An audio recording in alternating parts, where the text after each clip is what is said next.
tus aguas fluyan sobre mí. Río de Dios, que tus aguas fluyan sobre mí. Como río limpiador desde el trono de Dios, que tu espíritu fluya en mí. Como río limpiador desde el trono de Dios, Santo Espíritu, ven sobre mí. Río de Dios, que tus aguas fluyan sobre mí. Río de Dios, que tus aguas fluyan sobre mí. Como río limpiador desde el trono de Dios, que tu espíritu fluya en mí. Como río limpiador desde el trono de Dios, que tu espíritu ven sobre mí. Al estar tú aquí,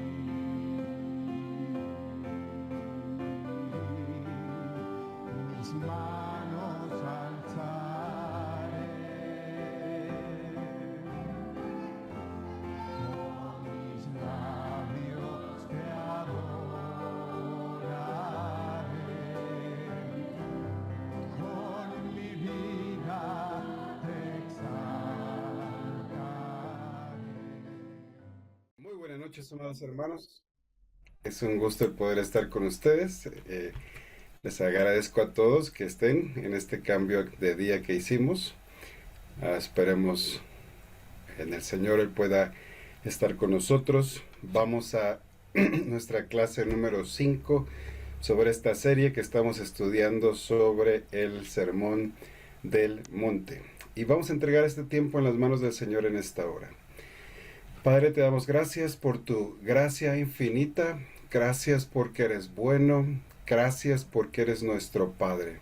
Señor, el domingo en la iglesia hablamos sobre que aún no hemos terminado y así tú con nosotros, Señor, sigues trabajando, sigues cuidándonos, sigues proveyéndonos, sigues disciplinándonos, porque eres un buen Padre. Y con esa confianza, Señor, y con ese agradecimiento en nuestros corazones, venimos hoy delante de tu presencia a aprender de ti, Señor, que tu Espíritu Santo pueda estar en medio de nosotros, que podamos aprender de ti, que eres manso y humilde de corazón, y que, Señor, tu carácter pueda ser formado en nuestras vidas y en nuestros corazones. Te lo pido en el nombre de Cristo Jesús. Amén y amén.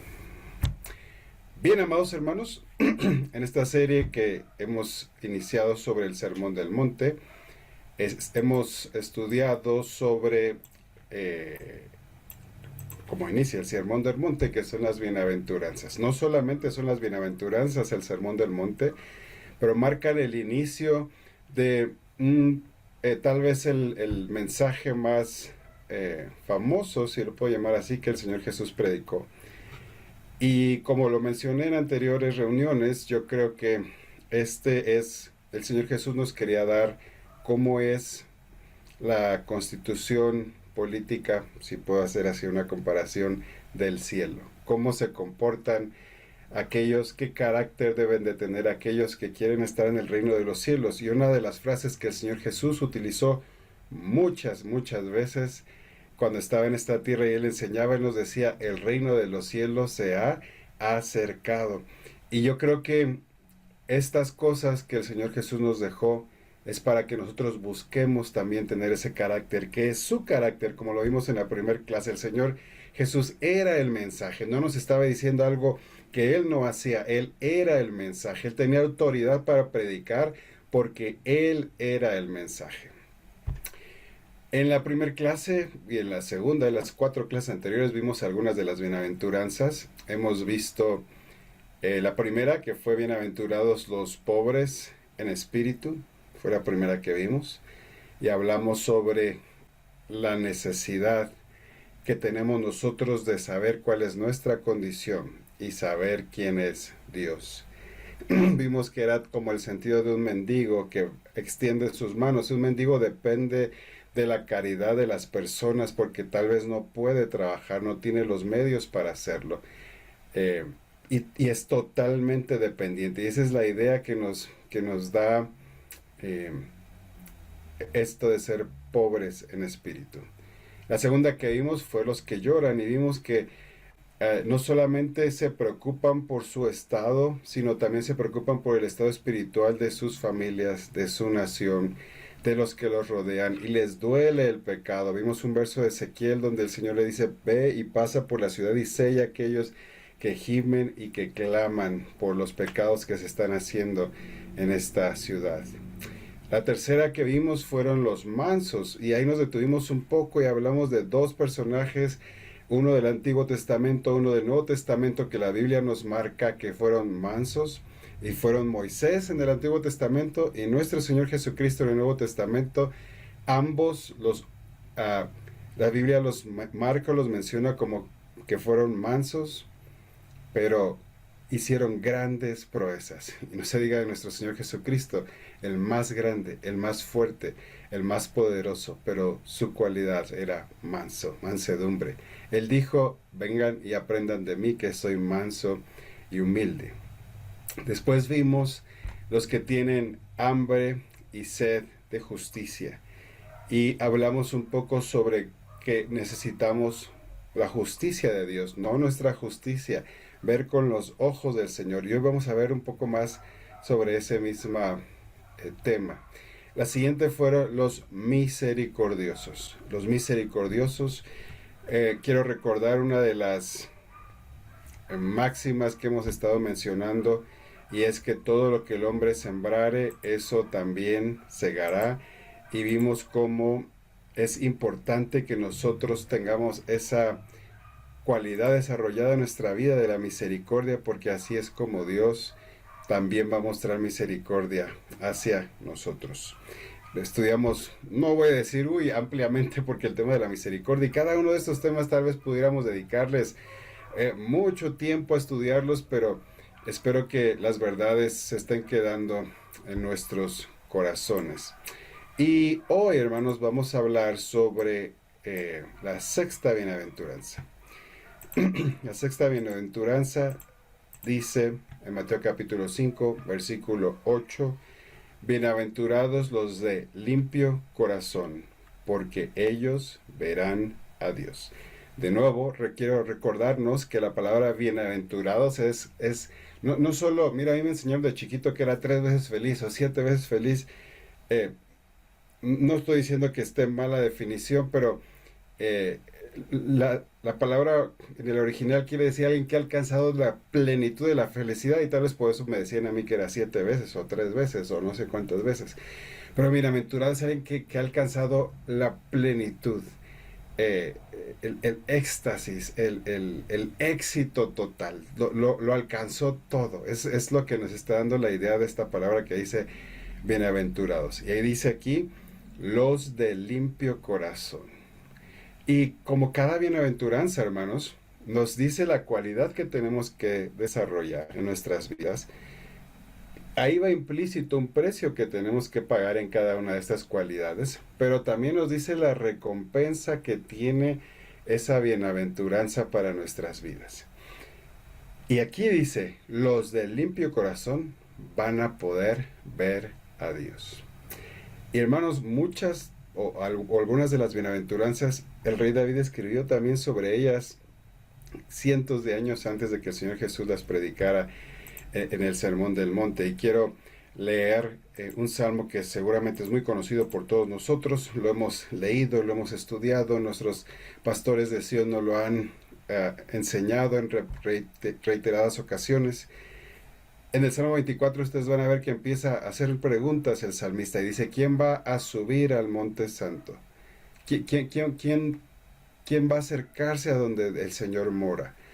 Y en ese entonces, si ustedes recuerdan, el arca del pacto estaba allí. En otras palabras, y por eso pusimos ahí entre paréntesis, el salmista está diciendo, ¿quién va a ver a Dios? ¿Qué características necesitamos para poder subir a ese monte y para poder encontrarnos con el arca del pacto, que ya no estaba atrás de un velo, sino solo estaba en una tienda y podía David entrar y estar en la misma presencia de Dios? ¿Quién lo va a hacer? Y una de las características que encontramos en el verso 4 dice, el limpio de manos y puro de corazón. De nuevo, veamos, me regreso a Mateo 5:8. Bienaventurados los de limpio corazón, ¿por qué? Porque ellos van a ver a Dios. Y el Salmo 24:4 está respondiendo a la pregunta, ¿quién va a subir al monte? ¿Quién va a poder ver la presencia de Dios, estar en la misma presencia de Dios? Dice, limpio de manos, puro de corazón, el que no ha elevado su alma a cosas vanas, ni jurado con engaño. Y vamos a ver, hermanos, cómo un corazón puro es uno de los requisitos para los ciudadanos del reino de los cielos. Solo que hay un pequeño problema. Tú y yo no nacemos con un corazón puro. Un corazón puro no es como nacemos, como venimos a este mundo. Un corazón puro tampoco se nos es dado cuando venimos al Señor Jesús y le rendimos nuestra vida y decidimos caminar con Él. Tampoco, hermanos. Un corazón puro lleva un proceso de limpieza, de transformación. Si ustedes recuerdan, y creo que vamos a leer ese versículo en alguna otra de las filminas más adelante, el rey David clamaba al Señor y le decía, Señor, crea en mí un corazón limpio. Y él ya era rey de Israel, él era un hombre conforme al corazón de Dios. Y a pesar de todo eso, él está clamando al Señor y le dice, Señor, crea en mí un corazón limpio. Hermanos, no nacemos así. Tampoco cuando nos convertimos al Señor y nos volvemos cristianos, ya tenemos un corazón limpio. Es un proceso que tiene que pasar en nuestras vidas. El apóstol Pablo les empieza a hablar a los corintios sobre esto, y en 2 Corintios capítulo 7, versículo 1, él dice, así que amados, puesto que tenemos tales promesas, limpiémonos de toda contaminación de carne y de espíritu, perfeccionando la santidad en el temor de Dios. Les está escribiendo a una iglesia, que por cierto, tenía todos los dones funcionando. Hablaban en lenguas, hacían milagros, interpretaban sanidades, discernimiento de espíritus, todo lo tenían. Es decir, eran buenos cristianos. Era una iglesia donde se movía los dones del Espíritu Santo.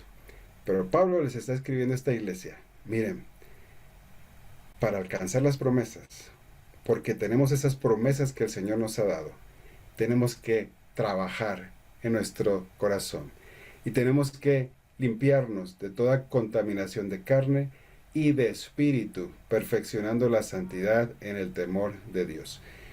Vamos a hablar un poco más de esto más adelante, así que no voy a detener mucho a explicar este verso. Pero hermanos, cuando nosotros venimos al Señor Jesús, le entregamos nuestra vida, Él perdona todos nuestros pecados anteriores, somos presentados justos delante de Él, pero no por nosotros, sino por el sacrificio que hizo el Señor Jesús. En ese momento todas nuestras obras no cuentan para nada. Y empieza un proceso de transformación y debemos ocuparnos, nuestra responsabilidad es ocuparnos en ese proceso de transformación en nuestras vidas.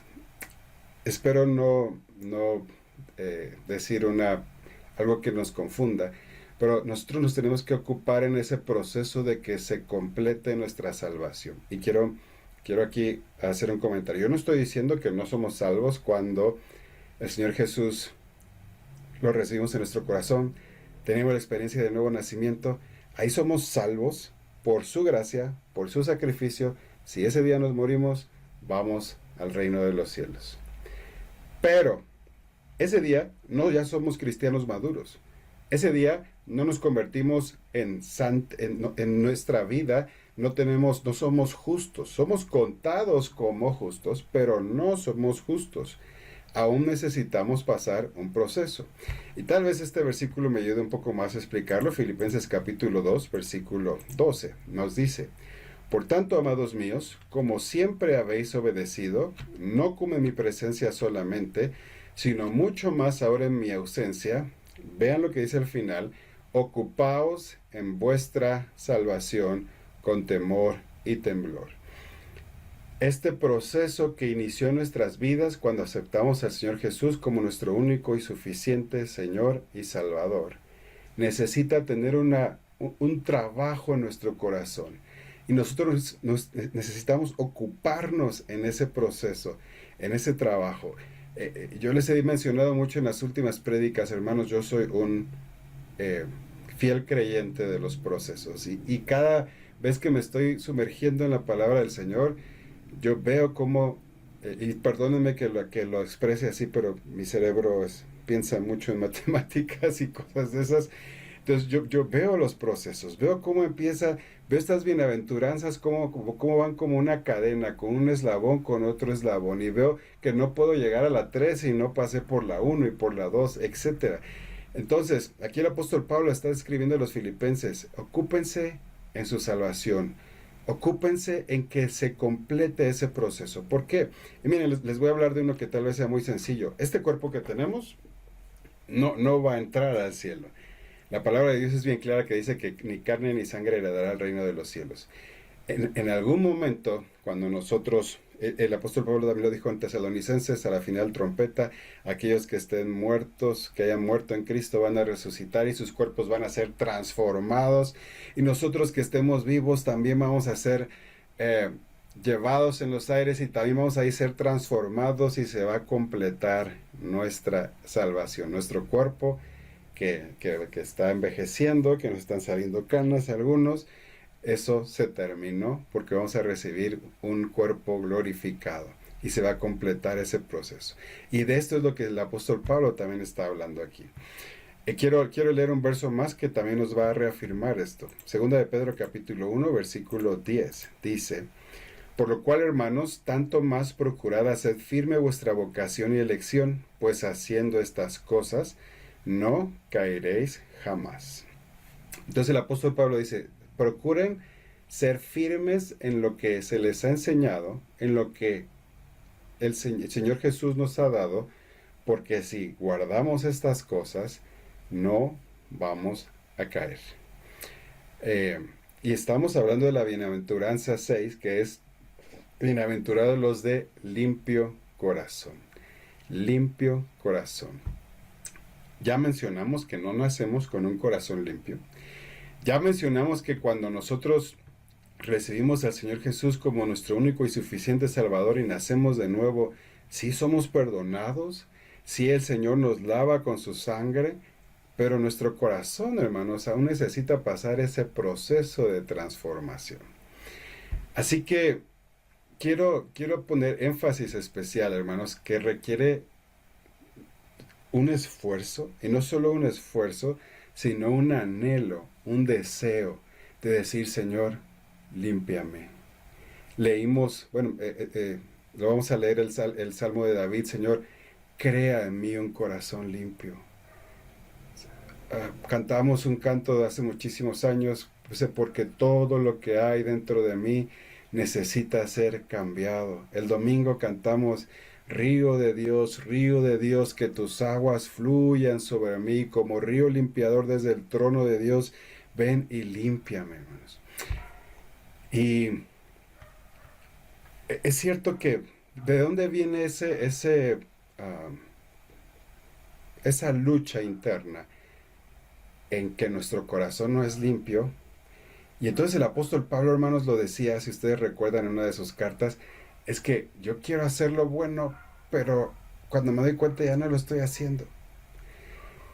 Y muchas veces eso sucede porque traemos herencias en nosotros y de nuestros padres, de nuestra ascendencia tenemos pecados morales, puede ser, o de mentira, o de otro tipo de pecados que tal vez fueron heredados y entonces tienen cierta carga en nuestras vidas, hermanos.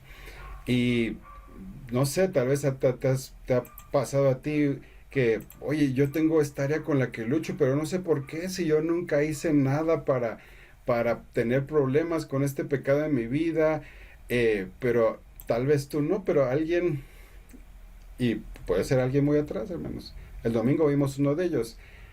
El echarle la culpa a otros y no aceptar nosotros nuestra culpa, eso viene desde Adán.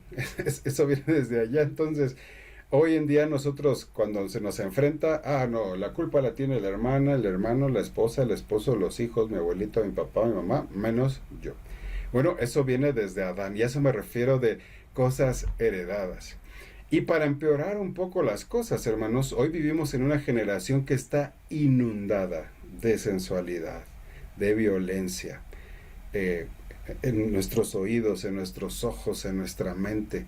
Y por eso, hermanos, esta bienaventuranza de tener un corazón puro, limpio, requiere esfuerzo, un esfuerzo de nuestra parte. El apóstol Pablo creo que lo explica mejor que yo y vamos a leer varios versículos en Colosenses capítulo 3, versículos 5 al 17 y creo que lo explica muy claro. Y el apóstol Pablo ahora les está escribiendo a la iglesia de los Colosenses y les dice, haced morir pues lo terrenal en vosotros. Entonces, fíjense que no está diciendo, pidan o ayunen o lloren.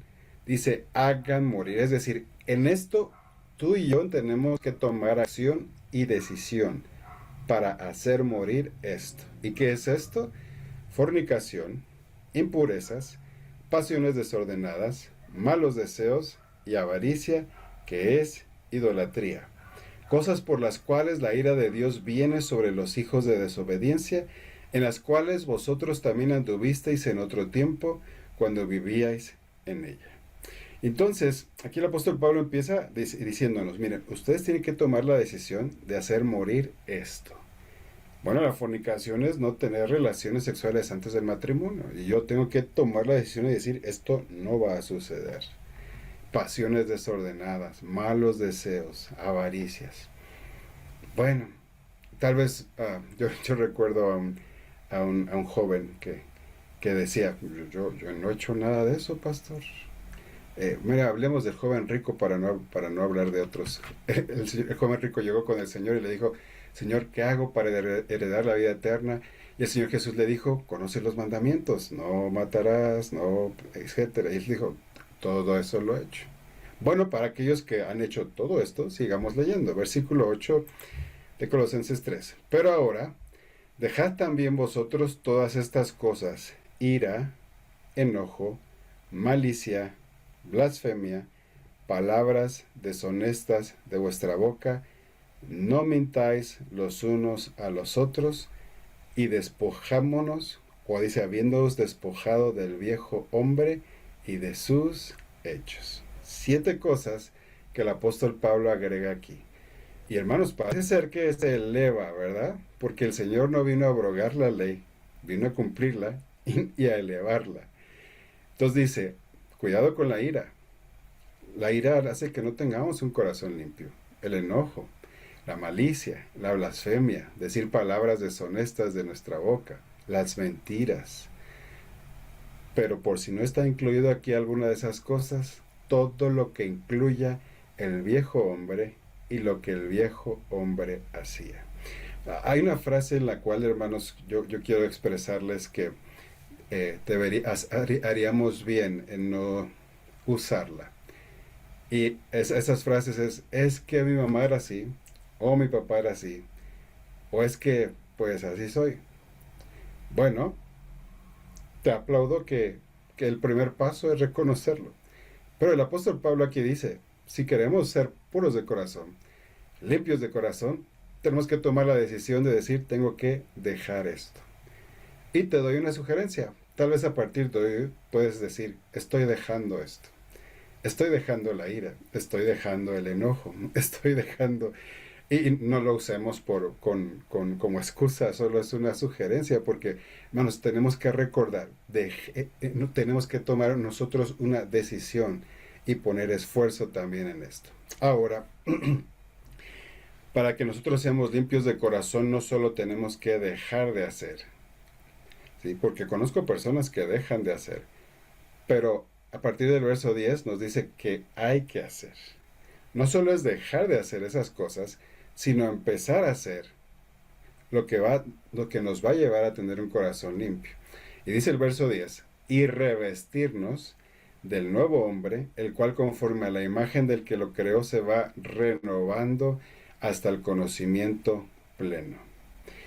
Entonces, no solo es dejar todo eso, sino tomar la decisión también y el esfuerzo de vestirnos de las cosas nuevas que Dios nos está hablando. Pastor, ¿cuáles cosas nuevas? Bueno, por si te menciono solo algunas que hemos visto. Pobres en espíritu, los que lloran, de mansedumbre, de tener hambre y sed de justicia, de misericordia, y estamos viendo ahorita de un corazón limpio. De eso es lo que nos tenemos que empezar a vestir. Y dice el verso 11, donde no hay griego ni judío, circuncisión ni circuncisión, bárbaro ni escita, siervo ni libre, sino que Cristo es el todo y en todos. Y en lo que yo entiendo aquí, hermanos, es que el apóstol Pablo está diciendo, miren, cuando nos vestimos del nuevo hombre y dejamos las iras, el enojo, las malas palabras, lo viejo, entonces se empiezan a terminar esos pleitos, esas diferencias, eso no es que yo soy judío, tú no eres judío, soy siervo, eres libre. Se empieza a terminar todo eso. Y Cristo nuestro Señor Jesucristo se convierte en el eje central de nuestras vidas, de nuestra plática, de nuestra mente. Como resultado de eso, llegamos al verso 12 donde dice, vestidos pues como escogidos de Dios, santos, amados, de entrañable misericordia, de benignidad, de humildad, de mansedumbre, de paciencia. Algunas de estas son de las bienaventuranzas que hemos venido hablando. Entonces, tenemos que tomar decisión y hacer un esfuerzo por dejar de hacer, pero también tenemos que tomar la decisión de vestirnos de lo nuevo. Y dice aquí, vestirnos como escogidos de Dios, santos, amados, con misericordia, con benignidad, con humildad, con mansedumbre, con paciencia. ¿Cómo yo me voy a dar cuenta? Yo me hacía esa pregunta cuando estaba escribiendo el mensaje hoy. Señor, ¿y cómo me voy a dar cuenta que ya me estoy vistiendo de eso? Sí, sigamos leyendo. Versículo 13. Soportándoos unos a otros y perdonándoos unos a otros. Este es el resultado de vestirnos de lo nuevo. ¿Sabes? Nos podemos soportar. Nos podemos perdonar. Y si alguno tuviere queja contra otro de la manera que Cristo os perdonó, así también hacedlo vosotros, y sobre todas estas cosas vestidos de amor, que es el vínculo perfecto. Hermanos, es increíble cómo la palabra de Dios lleva un hilo impresionante, ¿no? Les voy a decir por qué. Porque vamos a ver la bienaventuranza número 7 ahorita, pero va súper ligada con estas 6. Entonces, si nos despojamos de lo viejo, si dejamos lo que ya leímos, los versículos anteriores, y nos vestimos de lo nuevo, nos soportamos, perdonamos, y sobre todo, dice el verso 14, podemos vestirnos del amor de Dios, que es el vínculo perfecto. Y la cerecita del pastel, el resultado es que entonces, dice el verso 15, la paz de Dios va a gobernar nuestros corazones, a la que asimismo fuimos llamados en un solo cuerpo y vamos a ser agradecidos. Y entonces la palabra de nuestro Señor Jesucristo va a morar en abundancia en nosotros y nos va a enseñar, nos va a exhortar en toda sabiduría. Vamos a poder cantar con gracia en nuestros corazones al Señor con salmos, himnos, cánticos espirituales, y entonces todo lo que hagamos, sea de palabra o de hecho, lo vamos a poder hacer en el nombre del Señor Jesús, dando gracias a Dios, nuestro Padre, por medio de Él. Y vamos a poderle dar gloria a Dios con lo que hacemos. Entonces, el apóstol Pablo nos dice, este proceso de tener un corazón limpio incluye dos fases. Uno es hacer morir lo que tenemos que hacer morir y vestirnos de lo nuevo. Mire, yo hablé sobre olvidar el pasado hace 15 días. Esto va muy relacionado con esto, hermanos. Entonces, regresemos a nuestra bienaventuranza. Si realmente nosotros queremos la promesa de Mateo capítulo 5, versículo 8, donde leímos, los de limpio corazón van a ver a Dios, tenemos que tomar la decisión de cerrar nuestros ojos y nuestra mente a cosas que nos estimulan apetitos incorrectos, que es lo que el apóstol Pablo nos dijo en Colosenses, haced morir. De ninguna manera nosotros podemos estarnos alimentando de novelas, de películas, de series, de revistas, del scrolling, que es la enfermedad de nuestro siglo. Quien no sepa qué es el scrolling es agarrar el celular y estar con el dedo haciéndole así a la pantalla. En inglés eso se llama scroll. Y por eso una nueva enfermedad que han sacado es scrolling. Todo el día y horas en el celular. De ninguna manera podemos estarnos alimentando de todo eso, hermanos, y esperar que tengamos un corazón puro. Así que nosotros tenemos una elección que tomar en esto. Siempre hay una elección. Cuando escojamos poner nuestros pies en el camino de la pureza, entonces Dios nos va a ayudar y Dios les va a dar el don de la justicia a aquellos que estén buscando la justicia. Ahora aquí, Pastor Dan puso esta frase y la quise poner también aquí en la filmina. La ironía de los principios del reino está en que a menudo, cuando buscamos caminar en el camino correcto, las cosas parecen ponerse peor. Y mire, hermano, cuando tú estés buscando tener un corazón puro, entonces van a empezar a venir los ataques. Y, oye, yo no peleaba con esto antes, pero tomé la decisión de querer caminar en el camino correcto y hacer morir esto, y antes no tenía todos estos problemas en mi vida y hoy están viniendo. Bueno, eso significa, y creo que esta frase la conocen algunos, cuando todo está mal de problemas, eso significa que vamos bien, estamos caminando. Así funciona a veces en los principios del reino. De hecho, podemos sufrir muchas veces los efectos contrarios a lo que estamos nosotros tratando de librarnos. Y tal vez tu hermano hoy o el día que te decidas, Señor, yo quiero tener un corazón limpio, tal vez sufras peores tentaciones o tal vez caigas y digas, Señor, es que esto no me había sucedido, pero tengamos ánimo. Dios nos va a ayudar y al final Él quiere vestirnos con esas vestiduras blancas. Quiero leer otra versión sobre esta misma bienaventuranza, porque otra versión dice que los de limpio corazón verán como Dios ve. Y hermanos, esto es una de las oraciones que yo he hecho al Señor tanto. Le he pedido, Señor, déjame ver como tú ves. Hay un canto que alguien escribió que dice, dame tus ojos, quiero ver, dame tus palabras, quiero hablar, etc. Proverbios capítulo 22, verso 11 dice, el que ama la limpieza de corazón, por la gracia de sus labios tendrá la amistad del rey.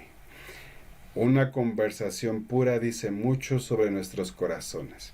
Y hermanos, cuidemos nuestras amistades. Yo sé que a veces en los trabajos podemos estar escuchando pláticas incorrectas, que usan palabras incorrectas, pero la recompensa, si nosotros nos mantenemos, si como el apóstol Pablo dijo, hacemos morir, la recompensa es que vamos a poder ver a Dios. Vamos a poder ver las cosas como Él las ve. Hermanos, ¿cómo he orado yo esto? El Señor le dijo a Gedeón cuando lo vio varón esforzado y valiente. Yo le dije, Señor, si yo hubiera visto a Gedeón, no hubiera dicho, eres un cobarde. Pero qué bueno que tú ves, Señor. Y yo quiero esos ojos. Pero entonces el Señor me dice, limpia tu corazón. Bienaventurados los de limpio corazón, porque ellos verán a Dios. Ok. Todas las bienaventuranzas que hemos visto hasta ahorita nos están limpiando y han preparado nuestro corazón, hermanos. ¿Sí? ¿De qué lo están preparando? Nos ha limpiado el orgullo, porque somos pobres en espíritu. Nos ha limpiado del amor al mal, porque lloramos por el pecado que está en nuestras vidas y el pecado que está en nuestra familia y en otros. Nos ha librado de la obstinación, porque tenemos mansedumbre y aceptamos hoy las cosas y la voluntad de Dios. Nos libra de nuestra justicia propia, porque hoy tenemos hambre y sed de la justicia de Dios. Y nos ha librado de la crítica, porque la misericordia de Dios está en nuestros corazones. Y todo esto, como les dije hace un momento, nos prepara para nuestra próxima bienaventuranza, que por cierto, discúlpenme, ahí en el título es la 7, no es la 6, me acabo de dar cuenta. Pero nuestra séptima bienaventuranza es... Perdón, no, estamos bien, me faltaba una filmina. Salmo 51, verso 10, dice, crea en mí, oh Dios, un corazón limpio. Este es el versículo que les dije hace un momento, que David le dice al Señor, Señor, no tengo un corazón limpio. Y ayúdame, crea en mí un corazón limpio y renueva un espíritu recto dentro de mí. Hermanos, este es un secreto. En nosotros no está. Sí, yo hablé y dije, nosotros tenemos que tomar decisiones, tenemos que accionar, pero no nacemos con un corazón limpio. Cuando venimos al Señor, no se ha desarrollado ese corazón en nosotros. Y por eso debe existir un clamor permanente en nuestro corazón, Señor, crea en mí un corazón limpio. Y otro versículo dentro de ese mismo capítulo de Salmo 51 dice, Señor, y si ves en mí algo, quítalo y guíame por el camino eterno.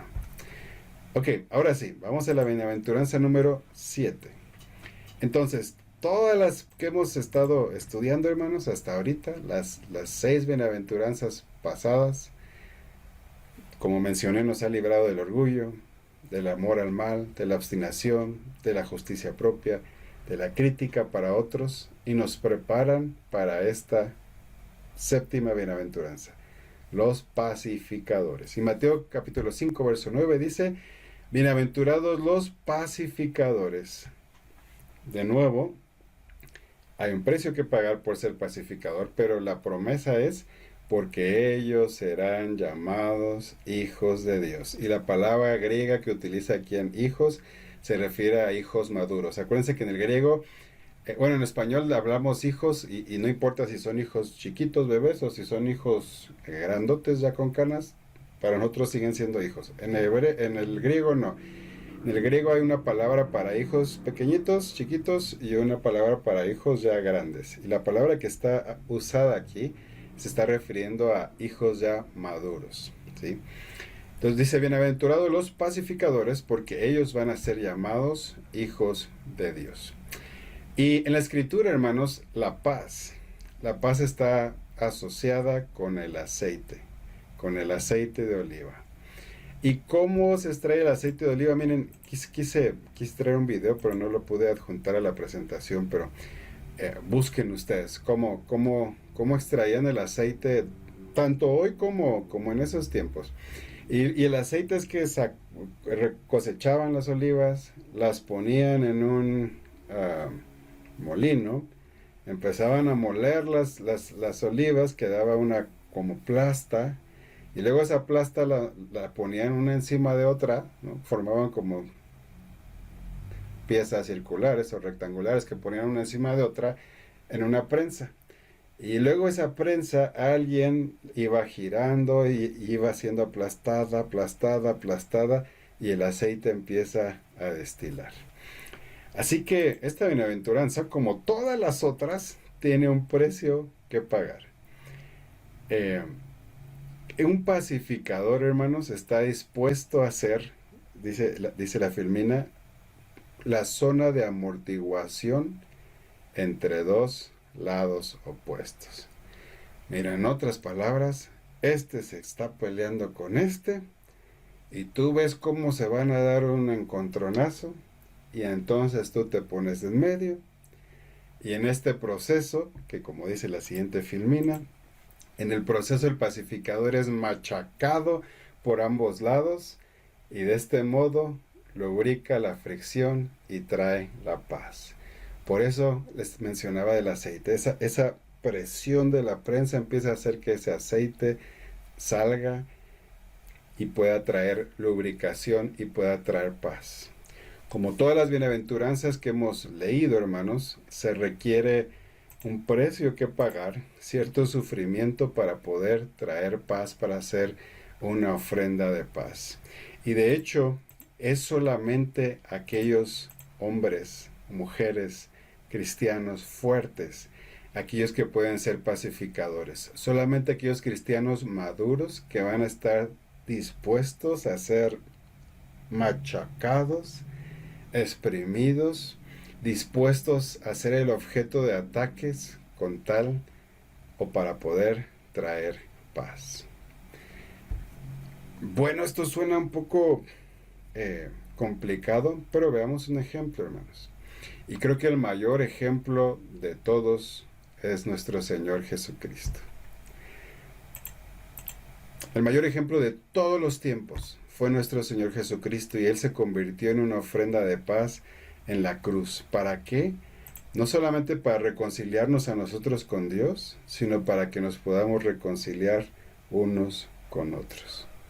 Él estuvo dispuesto a ser machacado. Y miren, creo que está aquí el verso en la siguiente filmina.